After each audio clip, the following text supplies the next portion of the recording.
can change as you get better and do different things. But once we get started, we want to get a baseline to begin with.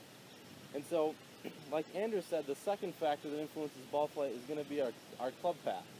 So I've drawn these dashed lines here that kind of crisscross our target line. And they're going to kind of be little models of the different types of paths you can have with your club. So if my club path is traveling on this inside plane, so everyone's right-handed. You're left-handed. No. Nope. Okay, we're right-handed. So everyone's right-handed today. We're going to have, if the club is traveling from inside to out to the right of our target, that's going to produce a draw. And for most of you, said you have the high right ball flight, so curving right. Most of you are going to swing along this dotted line marked F. That's going to go to the left, and that's going to produce that curve that goes to the right. So to kind of recap really quick, we have two factors that influence ball flight initially. Does anyone know what the first one was?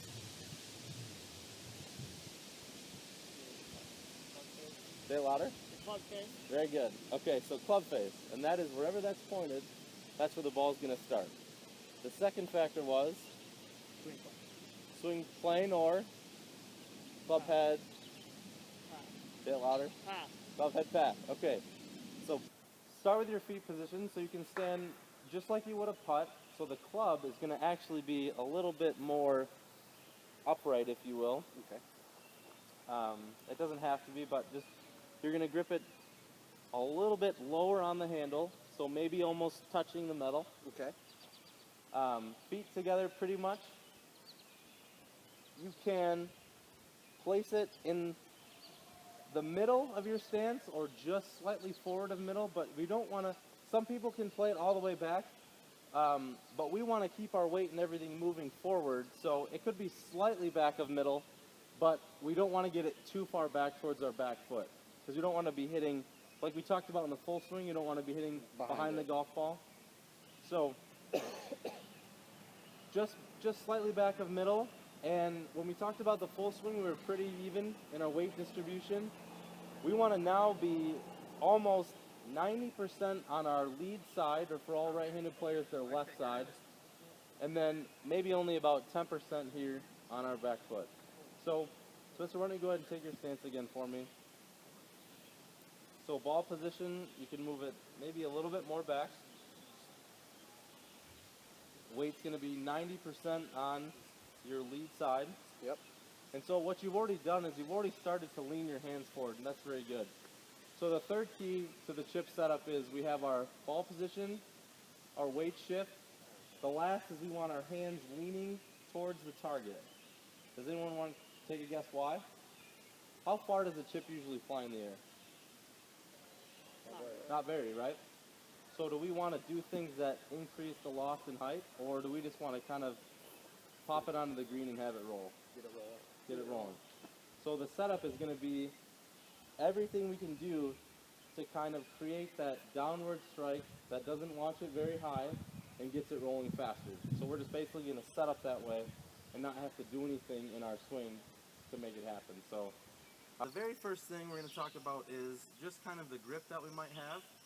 So if everyone takes a look, does everyone have a logo on the bottom of their grip? Either some, so it seems like most. So Spencer, for you, just at the bottom of the grip, imagine a little 2 inches space. So right there in the middle, for most of our shots like we talked about, we're going to have, you know, a pretty neutral to maybe slightly stronger grip. So when you take the grip, that V that we talked about that's created between your index finger and thumb is usually going to be pointed somewhere towards your right shoulder. However, for the bunker shot, we want to actually rotate our hand a little more to the left, or if you have the logo, that V is going to be on the opposite or the left side of that logo.